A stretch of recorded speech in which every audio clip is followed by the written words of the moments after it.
é que agora eu vi que eu deixei de fazer uma resposta ao senhor, certo?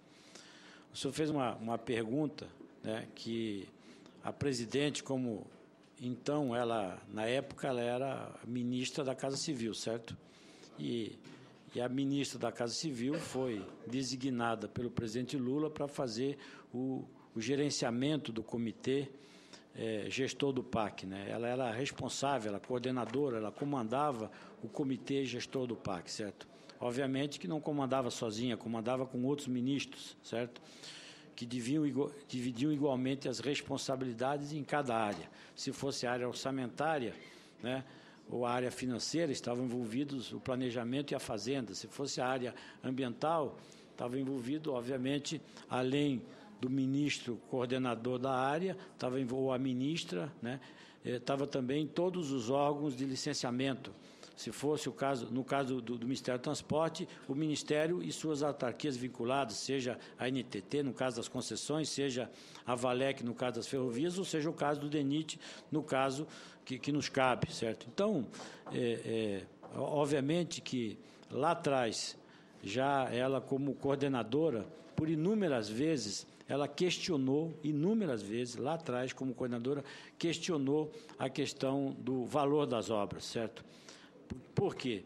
Quando o PAC, né, o PAC ele veio numa sequência de investimentos que eram fundamentais e necessários para a nação. No ano de 2003, estava corretamente identificado pela sociedade, quer dizer, o tamanho de descalabro que vivia a infraestrutura nacional, principalmente o setor rodoviário, que é o setor mais relevante de transporte no Brasil. Não estou dizendo que é o mais importante, que nós devíamos ter outros modais na frente do rodoviário, mas na época, no ano 2003, era o mais relevante, certo? Então, a situação das nossas rodovias naquela oportunidade era uma situação caótica, né?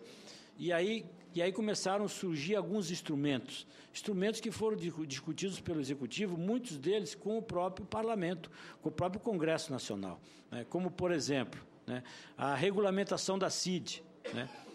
Embora toda a CID não entre no Ministério do Transporte, apenas um quinhão da CID entra no Ministério do Transporte, desse quinhão, o DENIT passou a receber uma parte, certo?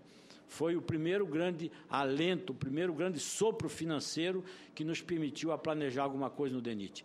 Posteriormente, os senhores aprovaram, fizeram algumas restrições e também aprovaram aqui o Programa Piloto de Investimentos, que foi, digamos assim, o instrumento fundamental para a criação do PAC, que, através do Programa Piloto de Investimentos, 5% do superávit primário entrou aonde?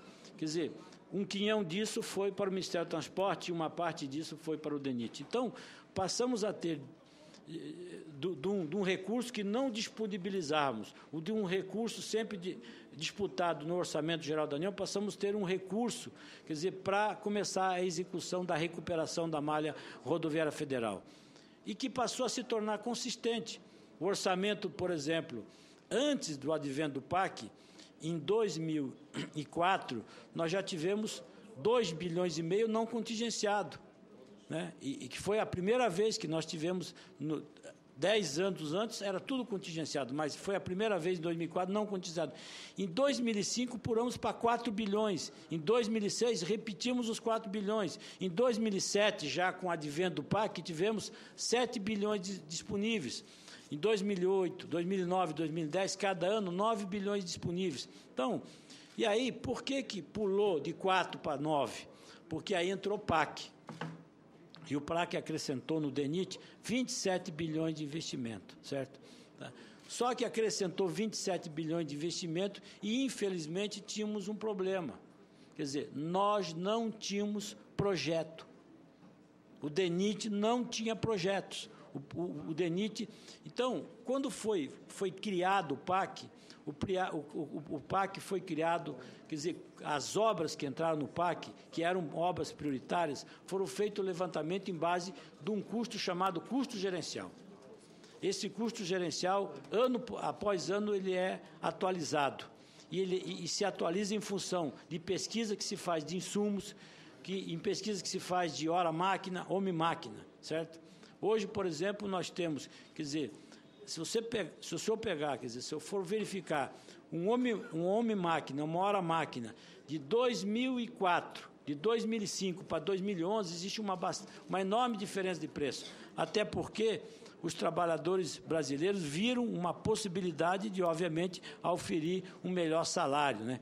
Quer dizer, a demanda está aquecida, Um operador de máquina que trabalhava por 400, 500, 600 reais lá atrás, hoje ele ganha 2.000 reais. Então, esse homem-máquina, essa hora-máquina, tem uma outra conformação nisso, né? Tudo isso, nessa formatação orçamentária, está prevista dentro das tabelas ciclo, que são as tabelas que evoluem, e, obviamente, isso vai sendo discutido.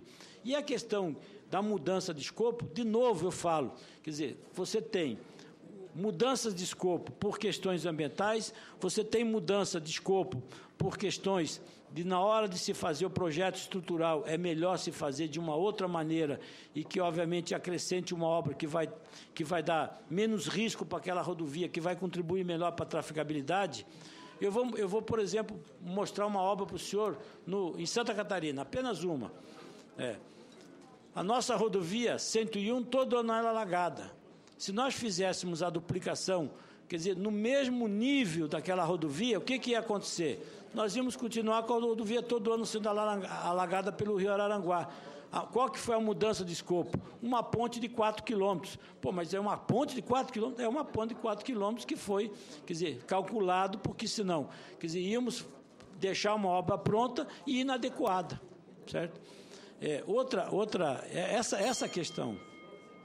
Então, eu quero dizer para o senhor que a presidenta Dilma, então, sempre agiu e interagiu com os ministros com veemência, com cobrança, com determinação e muitas vezes exigiu dos ministros que tomassem providências em relação aos seus ministérios. Eu posso dizer para o senhor que ela não foi omissa em momento nenhum.